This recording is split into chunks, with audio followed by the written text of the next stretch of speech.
Imagine this. You're a ship captain crossing the North Atlantic in December 1900. The sea is rough, the sky is black, and you're navigating by instinct alone, because the lighthouse that should be guiding you is dark. Weeks later, when a relief boat finally reaches that lighthouse on a remote Scottish island, they find the bed still unmade. The clock stopped, a chair knocked over, and a half-eaten meal still sitting on the table, but the 3 men who lived there, gone, no bodies, no struggle, no explanation. This is the story of the Flannan Isles Lighthouse, a mystery that has haunted historians for over 120 years. To understand this mystery, you first need to understand the place. The Flannan Isles are a small chain of rocky islands about 20 miles west of the Isle of Lewis in Scotland's Outer Hebrides.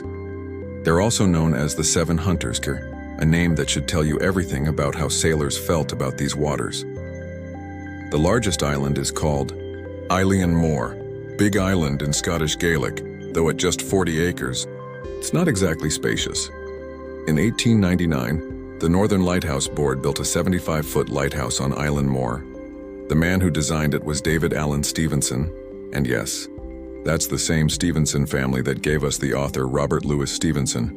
The lighthouse was first lit on December 7th, 1899, and for exactly 1 year, everything was fine. 3 men worked in shifts, keeping the light burning, maintaining the equipment and enduring the crushing isolation of life on a rock in the North Atlantic. Those 3 men were James Duckett, the principal keeper, a man in his 40s with a wife and 4 children at home, experienced, reliable. Thomas Marshall, the second assistant, also experienced, though he'd once been fined 5 shillings for losing equipment during a storm, a detail that might matter later. Donald MacArthur, the occasional keeper, filling in for the regular first assistant who was on sick leave. MacArthur was a veteran sailor with a reputation for being tough and hot-tempered. 3 ordinary men, doing an ordinary, dangerous, lonely job, until the day they both vanished and became legends. The first sign that something was wrong came on December 15, 1900. The steamer Arctur was passing the Flannan Isles on its way from Philadelphia to Leith, Scotland. The captain noted in his log that the lighthouse light was not working, even though the weather was poor and the light should have been visible. But here's the strange part. The Arctur didn't report this immediately. They were at sea for another 3 days. By the time they docked at Leith on December 18th and passed the message to the Northern Lighthouse Board, another 5 days had passed before anyone could investigate. Why the delay? Simple, the weather. December in the North Atlantic is brutal. The relief vessel Hesperus tried to reach the island on December 20th, but was forced to turn back. Finally, on December 26th, Boxing Day, the Hesperus made it to Eilean Moor, and what they found was nothing. No flag on the flagstaff, no supply boxes left on the landing stage for restocking, no one waiting to greet them. Captain Jim Harvey tried everything. He blew the ship's whistle, he sounded the siren, he even fired a rocket flare into the sky. Nothing, just silence and the wind.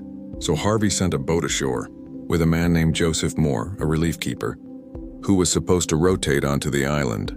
Moore later wrote that he was so afraid he couldn't eat breakfast that morning. When he reached the landing stage, he climbed the steep path to the lighthouse. The entrance gate was closed. The main door was closed, but the kitchen door was open. Inside he found the fire was cold, hadn't been lit for days. The beds were unmade, exactly as the men had left them in the morning. The kitchen clock had stopped. On the table was a half-eaten meal, meat, cheese bread, and 1 chair was knocked over, as if someone had rushed out in a hurry. Moore ran back to the boat. He told the crew, "The place is deserted." They didn't believe him, so the second mate and a seaman went up with him to check again. This time they searched everything. The lamp had been cleaned and refilled, ready to be lit. The lenses were polished. The machinery was in perfect working order. The logbook showed that the morning duties for December 15th had been completed, but the men were gone. And here's another strange detail. 3 sets of oilskin coats, the waterproof gear the keepers wore outside in bad weather, were kept in the lighthouse. 2 were missing. One was still hanging on its hook, That meant 2 men had gone outside prepared for the elements. And 1 man, based on the remaining coat, likely MacArthur, had left the lighthouse in just his shirt sleeves. So what happened to them? The search party looked for clues. At the east landing, nothing unusual. Everything in place. But the west landing was a different story. A wooden box kept in a crevice of rock about 110 feet above sea level had been smashed to pieces. Its contents and mooring ropes, landing ropes, were scattered across the rocks. Iron railings had been bent and torn from their concrete foundations. A rock weighing more than a ton had been displaced. And on top of the cliff, more than 200 feet above the sea, turf had been ripped away. Something enormous had hit that island. Something that could throw a 1-ton rock like a pebble. But here's the puzzle. Weather records from the mainland show no major storm on December 15th. The sea was rough. Yes, but not catastrophic. So what caused that damage? And where did the men go? 3 days later, the official investigation arrived. Robert Muirhead, a superintendent for the Northern Lighthouse Board, came to Island Moor. And Muirhead knew the missing men personally. He had hired all 3 of them. His conclusion? Muirhead believed that Ducat and Marshall had gone down to the west landing to secure the supply box, to tie it down against the rough weather. He noted that Marshall had been fined before for losing equipment in a storm. Maybe he was determined not to let it happen again. While they were there, an unexpected roller, a huge freak wave, came up the face of the cliff. It rose higher than where they were standing. Then it crashed down on them with what Muirhead called resistless force, and swept them both into the sea. MacArthur, inside the lighthouse, saw what was happening. He rushed out to help without even grabbing his oilskin coat, and he was taken by the next wave. That explains the overturned chair, the half-eaten meal, the 2 missing oilskins and 1 left behind. It explains the damage. A wave that powerful could easily smash a wooden box, bend iron railings, and move a 1-ton rock. And it explains why no bodies were ever found. The North Atlantic doesn't give up its dead. But not everyone accepted Muirhead's explanation. Then and now, people wanted something stranger. Theory 1. The supernatural local. Sailors spoke of the Phantom of the Seven. Hunters, a ghost ship said to haunt the Flannan Isles. Some believed the keepers had been taken by spirits. There were also reports, over the years, of strange voices, calling out the names of the missing men, heard by later keepers who worked on the island. Theory 2. Murder and madness. MacArthur was known to be a violent man. Some suggested he killed the other 2 in a fit of rage, threw their bodies into the sea, and then killed himself. But there were no signs of a struggle.